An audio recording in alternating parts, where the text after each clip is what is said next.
Good afternoon. I'm Chester County District Attorney Christopher Deberna-Sarobe. I'm joined today by a variety of law enforcement partners, and I want to start by introducing them. To my left is FBI Special Agent in Charge Wayne Jacobs. Thank you for coming today. He's joined by his Assistant Special Agent in Charge Gabriel Poling. To my right is Westchester Police Chief Joshua Lee, followed by Lieutenant Mo Natachowski from the Chester County Detectives and Lieutenant Adam Sibley of the Chester County Sheriff's Office. Together, we are here to provide an update on the investigation into Kevin Krebs. As you know, the defendant was arrested on June 14th, 2025, walking up to a national No Kings rally or protest in Westchester, really just 2 blocks away from this courthouse. He was charged with carrying a concealed firearm without a license. Then, on June 16th, he was charged with the possession of 13 improvised explosive devices, or IEDs, after they were discovered as part of a search warrant at his home. I'm obligated to remind everyone that the defendant is presumed innocent until proven guilty in both of these cases. We continue to investigate whether this entire incident amounted to a thwarted act of domestic terrorism. But in the end, we have a ton of work to do before we can make that determination. But one thing is absolutely clear. The work of Chester County law enforcement prevented an incredibly dangerous situation from unfolding at the No Kings rally in Westchester that Saturday. I want to start by talking more about June 14th. As thousands of people came together to exercise their constitutional rights to assemble and to protest, police were alerted to a man with a gun by a private citizen. Westchester Police Department patrol officers and Chester County sheriffs approached the defendant. He was dressed in multiple layers of clothing. The defendant was immediately cooperative with the Westchester police officer that interacted with him.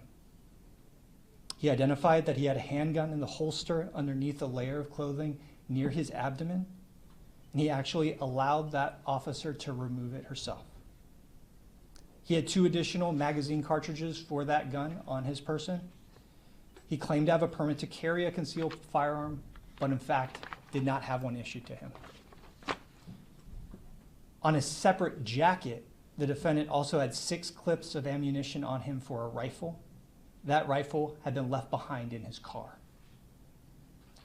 The Westchester Police Department quickly called the FBI, and together they interviewed the defendant and members of the defendant's family. Family has reported to law enforcement that the defendant is on the autism spectrum. The defendant explained to Westchester Police and the FBI that he planned to peacefully protest and brought the gun because he wanted to remain safe. He was charged that evening with possession of a concealed firearm without a license. In Pennsylvania, that's a misdemeanor in the first degree. And he was remanded on $250,000 bail at the time.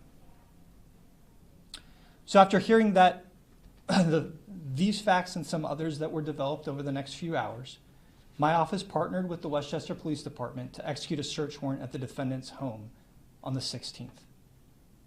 While searching for firearms and other evidence of the defendant's intent, law enforcement found what appeared to be a pipe bomb, which is a type of IED. The Montgomery County Bomb Squad was called out and in the end located 13 of them. Those IEDs were turned over to the FBI and they continue to be examined.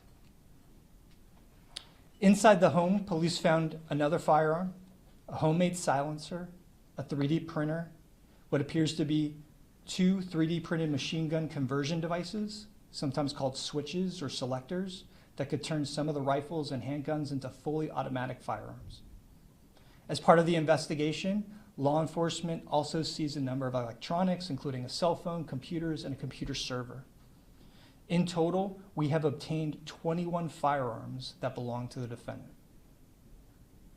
Since last week, this team has spent time coordinating and sharing information with a variety of law enforcement agencies, including Capitol Police, the ATF, and the U.S. Attorney's Office of Philadelphia.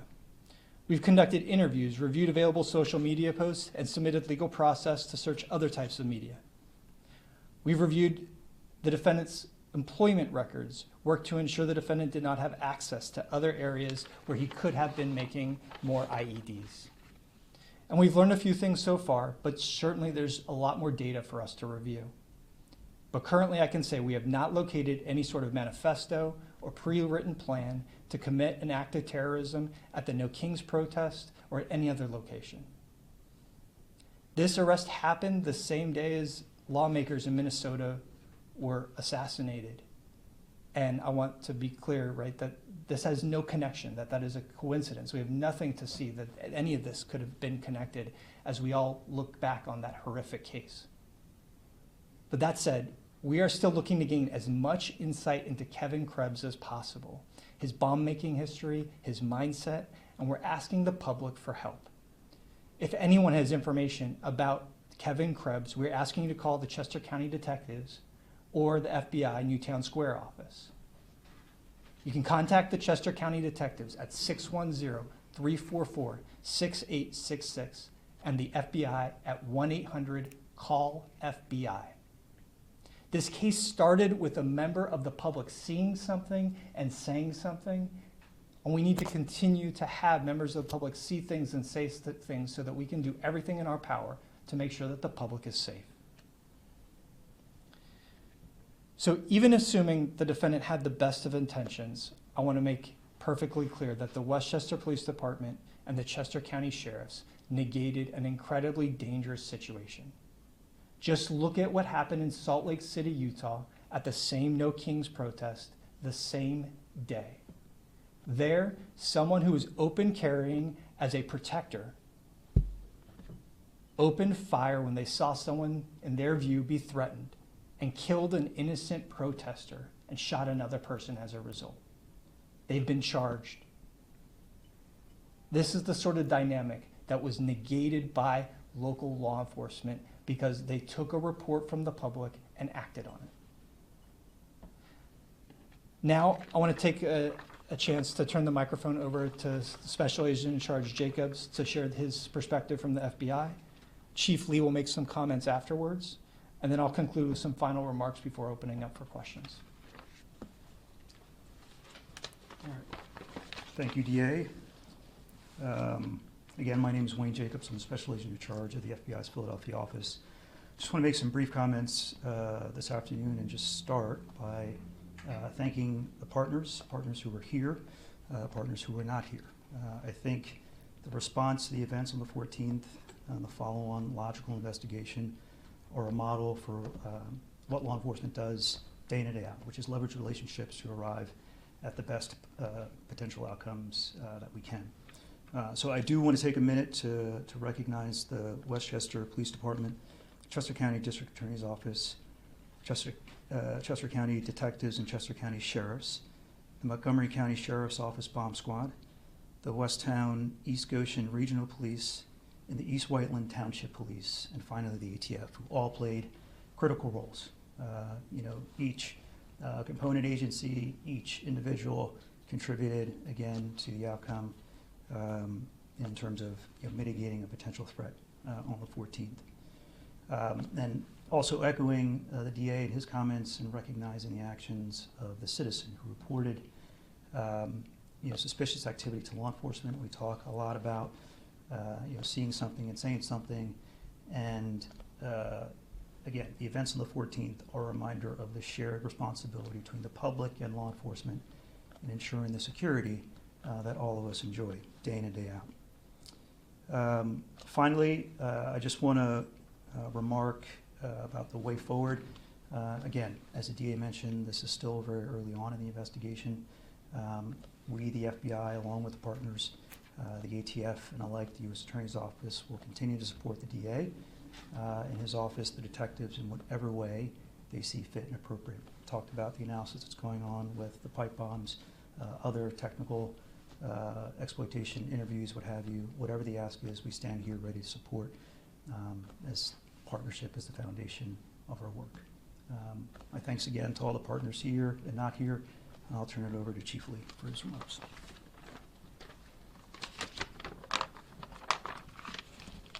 Thank you, Special Agent in Charge Jacobs, and thanks to all the law enforcement partners here. I'm Josh Lee, and I'm the Chief of the Westchester Police Department. On Saturday, June 14th, Westchester police officers were working a detail for the No Kings rally that was held here in Chester County on the steps of the historic Chester County Courthouse. while working that detail, a plainclothes police officer was approached by a witness, a member of the public, who pointed out an individual and had concerns that that individual was concealing a weapon under his clothes. The individual was contacted by Westchester police officers and ultimately identified as Kevin J. Krebs. As you heard before, Krebs was found in possession of a handgun in violation of Pennsylvania's Uniform Firearms Act. He was arrested by Westchester police officers and was immediately cooperative with those officers. Our officers quickly determined that there was no known additional threat to the event. I'd like to take a moment to thank that member of the public. I'd like to take a moment to highlight that we have some of the best citizens here in Chester County, some of the best law enforcement here in Chester County, and this is a perfect example of how citizens and law enforcement can come together for the greater good, for the good of the community. I'm extremely proud of that resident, extremely proud of the Westchester police officers. Please remember that we all play a part in the community's safety, and like you heard before, if you see something, say something to a member of law enforcement. We'll continue to work closely with the members of the partner agencies, including the FBI and the Chester County District Attorney's Office.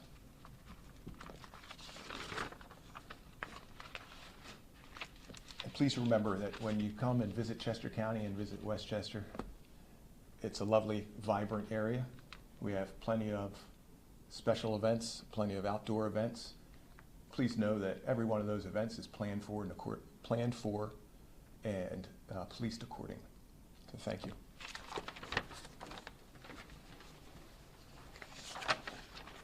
So before I turn things over for questions, I want to touch on three things. First, I know there are a lot of big picture questions like what caused this? What does this say about our society? How could this happen? Who's to blame? None of us have answers to these types of questions today, and there's really a good chance that we're not going to be able to answer them. What we have done, though, is we followed the evidence in this case, and we continue to, and we have been ruling out potential threats to the community. And I'm really proud of what this team has done to ensure public safety. Second, in the coming days, I'm certain that we'll see online commentators and social media personalities try to cherry pick facts from this press conference to score political points along party lines. Don't listen to the nonsense. This arrest is not something that can be distilled down to a social media post. It can't be fed into some short video that an algorithm feeds us online. This is a unique case. It has a ton of nuance. It's rare that it occurs, and there's a lot to work through. None of those commentators have any idea what they're talking about. But to the extent that we do want to talk about politics, let this arrest be an idea about how we can strengthen our laws in Pennsylvania and how we can make sure that we have public safety and funding for public safety.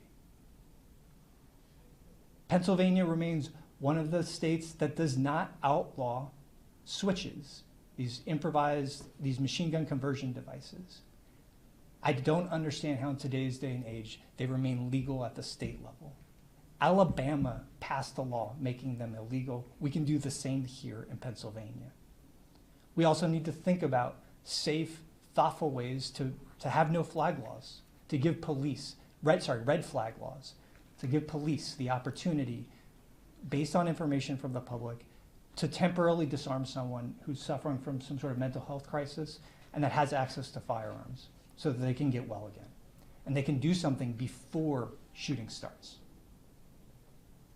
And finally, funding is incredibly important to our law enforcement. We need more money so that we can train our officers to respond, to buy tools that will allow us to patrol and work these protests and make safety even greater than it is today. Because in the end, while our federal partners are always there when we call on them, it's the officers that are working the events that have to respond immediately. And they deserve to have every tool at their disposal as well. So I want to thank everybody on this stage for their partnership, the officers and investigators and prosecutors who worked hard over the past 10 days, many of whom are working right now as we speak, and all the partners that everyone here has mentioned and some that I'm sure we've forgotten along the way. The ability to peacefully assemble and to protest is one of the hallmark constitutional rights that we all have. And in Chester County, we're going to make sure that every citizen can safely do exactly that. We're going to protect your fundamental American rights. Thank you. Open up for questions. Mr. DA, given what Mr. Krebs was found with, the loaded gun, loaded magazines, knives, a ski mask, and gloves, why not request and execute a search warrant that day? Well, this is a case where we had a misdemeanor, right, of carrying a firearm without a license. And so what we did was we took the information, we sat down, we questioned ourselves as a group and really came together and decided to execute a search warrant as soon as we could follow the legal process, and we got that together on Monday. But we didn't expect to walk into that house and find explosive devices. Like, let's be perfectly clear, that's not what the search warrant was for.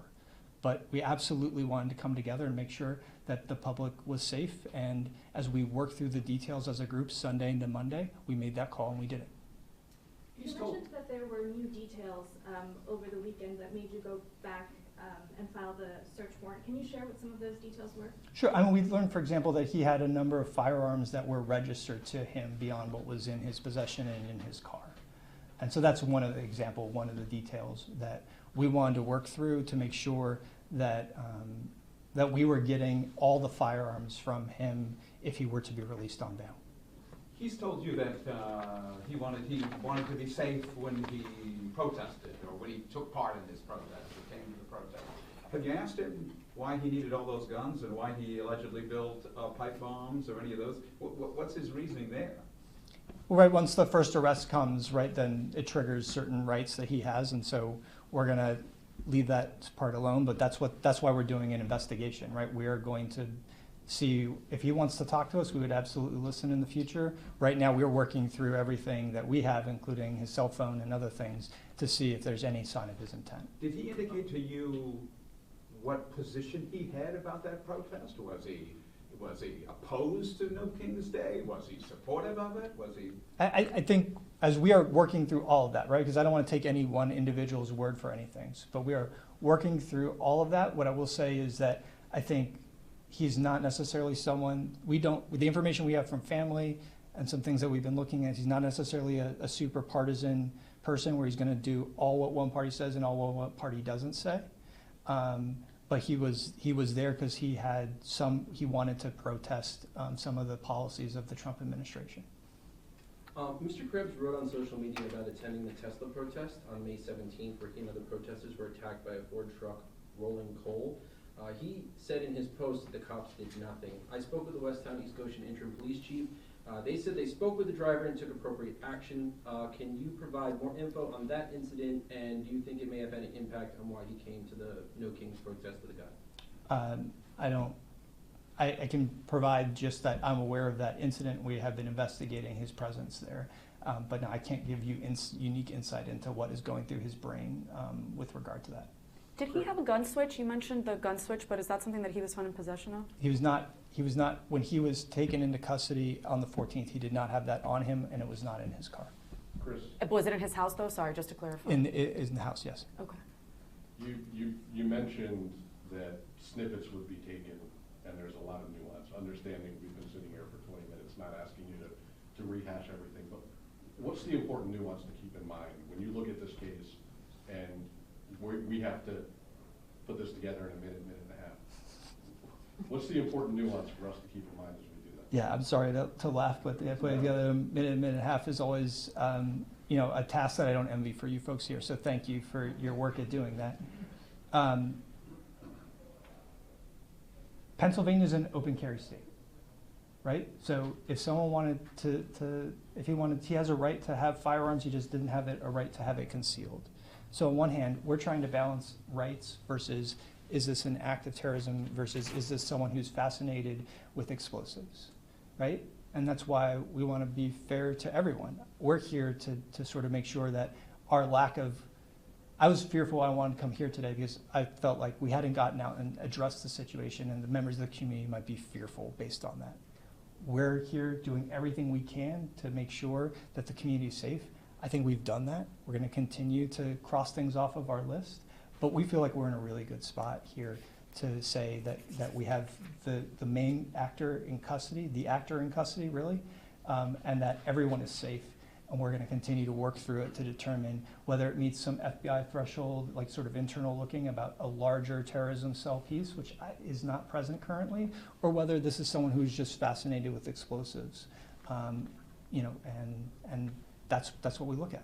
So if that gun wasn't concealed, he wouldn't have been breaking any laws and he would have never been detained, correct? I don't know if he wouldn't have been approached or detained or questioned, right? Like I that's think the only his law he ability, broke. but that is the only law he broke that morning was that, yes. The new guns that were found, were they found in the East Whiteland home? So the vast majority of the guns were turned over to law enforcement by his family. I'm sorry if I didn't make that clear. There was one additional gun that was found in the home. Is he facing charges on possession of those weapons? Not currently, and you know we're looking into whether any of those firearms break certain firearms laws, but he's allowed to. He's a person that is able to possess firearms. So unless there's a defect with them, they've been modified in some way, he's allowed to possess firearms. Wasn't the court order in his bail that he turn over all weapons? Correct. That was done through his family, with the exception of one that we found. Okay, and it's just that they took some time to do that, to gather them up? I'd have to look at what the timing is, Mike, on that. Sorry, I don't have that precise information, but yes, it does take some time, and I don't know exactly when the court decided to release him when he posted his bail. And were those guns taken from both his home and his parents' home, or just his? Just his home. The one gun was found in his home. The rest of the two firearms were taken from him at the protest. One on him, one at his car. The remaining of firearms we received from his family. You mentioned the red flag laws. Was this the case where people had called about him beforehand? Had his family called concerned about his behavior before? Or? No, we don't have any of that from the FBI, but part of the problem is we don't know who people, if people know there are no red flag laws, what's the point of calling, right? So it's a chicken or egg problem for us, is like if we don't have the law and people don't feel like we can do anything about it, then why are they going to put themselves out there? Well, they didn't think he was dangerous then. I don't Wouldn't that be insensitive? I don't know. We're gonna be doing interviews and talking to people, right? But if we had a red flag law, then we could say then maybe if we had a red flag law, maybe people would have come forward. That's my point. The bigger picture is that when you say red flag law, you're talking about potential mental instability within the spectrum, and is that a thing that's out there for when you're purchasing guns?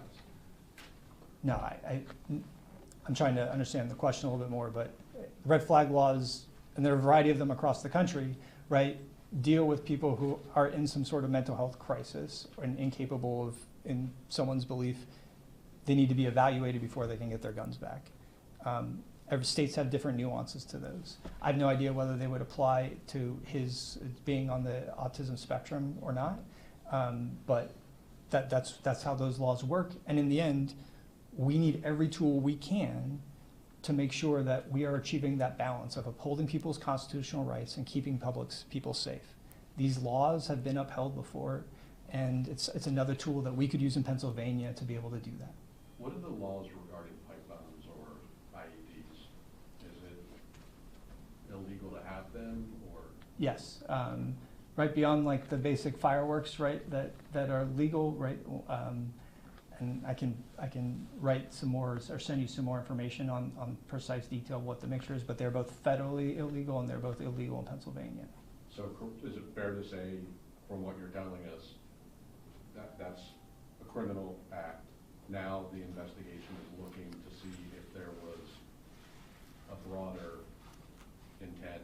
Broader intent, broader concern and insight, right? Whether these are things that will apply at trial or sentencing, I'm not sure, right? But these are all things that we are looking forward to make sure, right? We don't feel like there's anybody else involved right now, but we are going to make sure that no one else is involved. We don't feel like there's any other locations, but we did spend some time looking into and excluding the fact, for example, that he had a storage locker or not. These are all things that we worked through. So could he be federally charged as well? Yes, I've spoken with U.S. Attorney David Metcalf. We've all agreed that we're going to keep conducting the investigation and make some decisions in the coming weeks about whether he'll be prosecuted federally only, or prosecuted federally at the state, or prosecuted only at the state level, or a mixture of both, right? Because those switches are federally illegal. And so there is a lot of, there's a lot of different paths this can go. We're going to make that decision in a couple weeks. Do you think he made the switches? There's a 3D printer there, and they appear to be something that's 3D printed in the material that's being used. But beyond that, like, we're working to confirm that, and we've seized the 3D printers for an analysis. Do you know where he bought these guns? I mean, have you had contact with the gun shops, and do you know? We're working through all those details about how he came into possession of those guns, whether dealers he bought them from, all that stuff. We want to make sure they were purchased legally. He altered them in any way? Beyond having a switch? That's what we're working through. So whether he altered them or whether some of them have been altered. But there's possibility of a sawed-off shotgun, for example. Those are things we're working through. How many completed bombs did he have? So I don't know that we have that final analysis. They're working through that examination, and that examination takes time because they want to do, from what I understand, like, everything from the exterior and fingerprints and things like that, but also the explosive device itself. So then my follow-up would be, then how did you come to the 13 counts of weapons of mass destruction with intent? So we have probable cause to believe those things, right? So based on how they were found, the powders that were around there, a lot of other evidence, like, we felt like we had probable cause to be able to do that. But if you're asking, for example, like, how big of an explosion would it make, those sort of things, we don't have that technical readout yet. And to confirm, he wasn't a known entity to local law enforcement. It wasn't a case where, neighbors had called before? No, we don't have, we checked with the FBI. We don't have any sort of prior concern from the public about him. Do you think he has mental health challenges? And we're going to find that out, I assume, as part of the criminal process, but that's up to him and his defense attorney.